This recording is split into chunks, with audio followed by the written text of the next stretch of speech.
Hi girls, how are you all?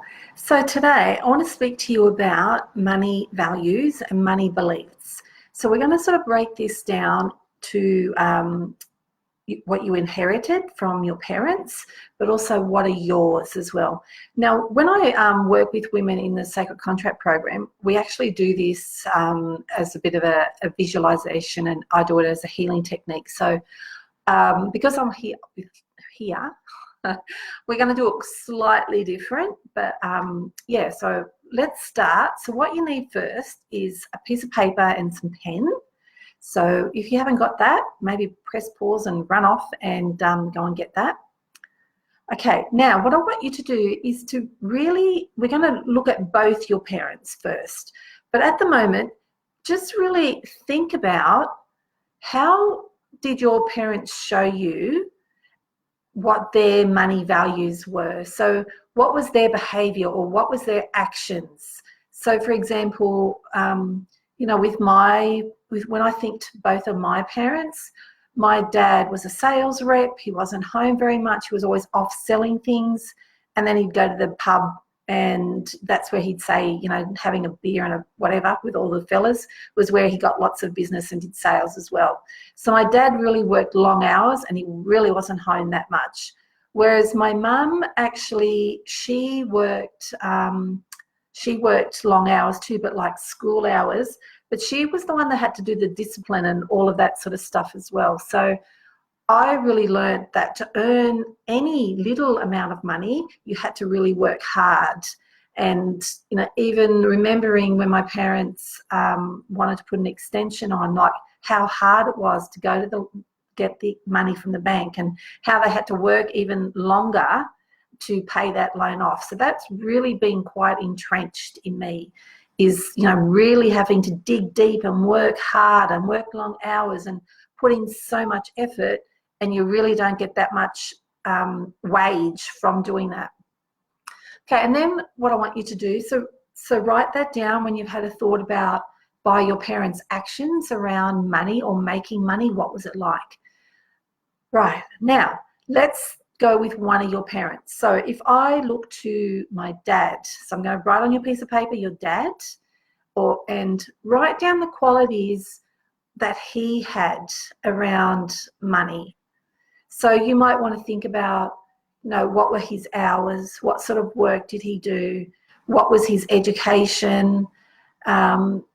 Did you go on holidays, or did you have new clothes? You know, all of those sort of, how was the money spent, and that sort of thing.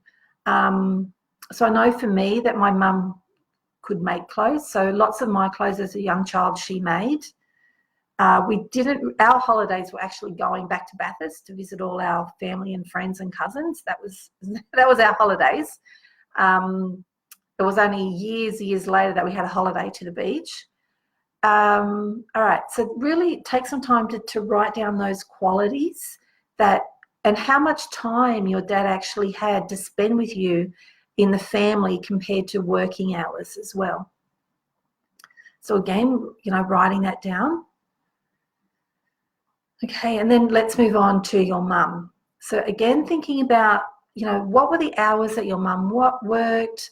Where did she work? What was her qualifications or her schooling? How many hours? Also then, you know, the hours that being a housewife took, and did she get support from dad or anyone else, sort of thing as well. And, you know, how did your mum spend the money she might have made, or was it a family contribution, that sort of thing as well.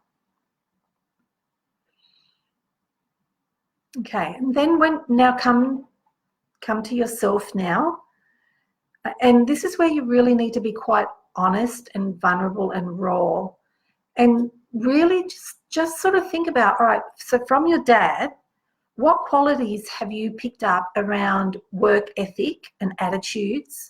You know, all the things that you listed about him, ask yourself, all right, so my dad worked long hours.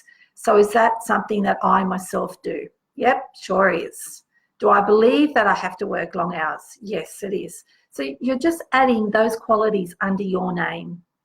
Okay, you might even want to go deeper into why do you think you need to work long hours? And mine is, I believe I need to work long hours to make the money that you put, as much as you put in as what you get back. I don't know if I really believe that one, but yeah. Okay, so and then once you've done your dad, the qualities of your dad that you have inherited and how it shows up in your life and why it's showing up like that. Why do you believe those values that you've inherited from your dad? Okay, then I want you to go to your mum and look and write down what qualities of your mum have you inherited, why you have inherited those, or why do you believe those? Okay, and then underneath that, I then want you to take another fresh look at yourself and really look at your own lifestyle. Okay, so what's your education or your qualifications? What hours do you actually work? And this might be, you might be like me and you have a 9-to-5 job and then you have your business. So include both of those. And then I'm a housewife on top of that. So, maybe include all the different things and the hours that you do a week. How many hours are you at your 9-to-5? How many hours are you roughly in your business? How many hours are you the housewife? How many hours have you got for free time? How many hours do you spend with your kids? How many hours do you do exercise or do you meditate? So really break it down then into the hours that you spend, but also look at is there any other qualities that you have inherited, any other qualities that you've added into your life. So for example, with me, neither of my parents meditate, but for me that's so important. So I would add that in, and that's something that I do every day. So I would, obviously add that in as well. I very much, another quality is that I like to give freely. So, like in my Facebook groups, I freely give information to people. I'm always donating money or giving money to charity or something like that as well. So for me, that the abundance is, to receive, you need to be giving. That's also another strong value in myself, is that when you're giving generously and freely without attachments, that it then flows back to you. So I think really for me also is the law of abundance. That's a very strong element in myself that my parents don't have.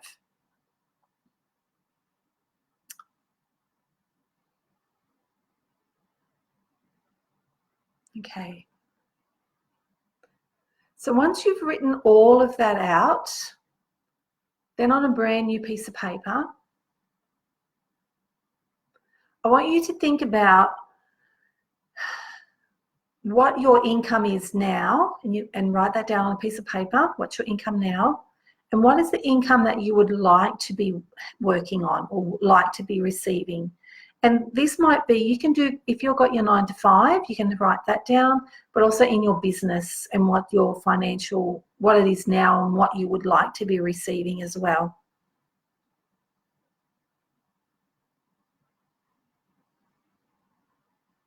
And then from there, I want you to write down really because I'm guessing like me, I want to grow my business financially enough so that I can quit my 9-to-5 job and be solely and purely in my passion, which is my spiritual business.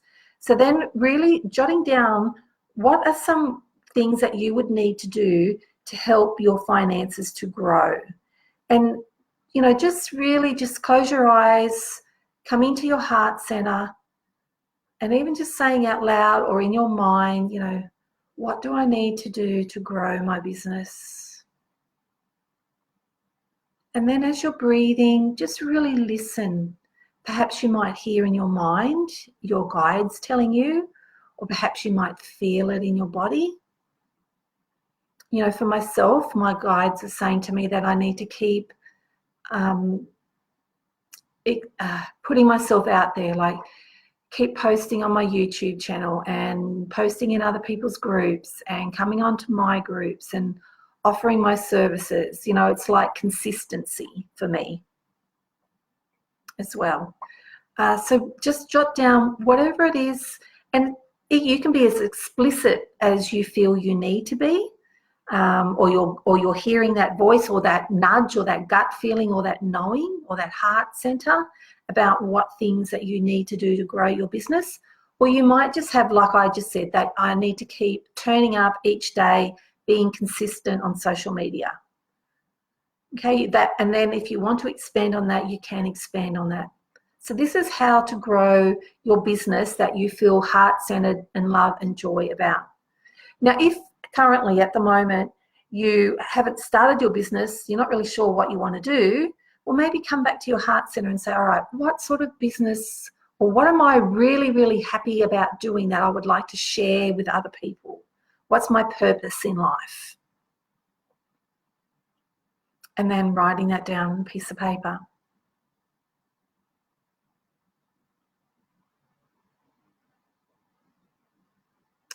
Okay, once you've done that, we're then going to do a little ceremony.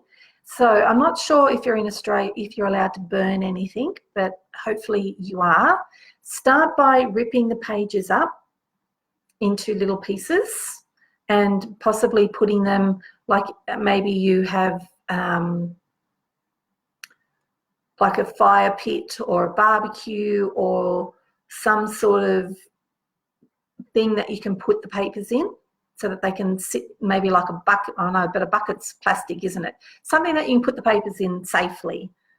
All right, now what we're going to do is we're going to burn all of those, and burning is quite symbolic. It's a releasing and a cleansing and a clearing, and then as the ash goes up into the sky, the universe is going to absorb the energy and your hopes, what you're releasing out of your body. So it's going to help to, the universe is going to help to co-create what you're wanting to make, but also releasing.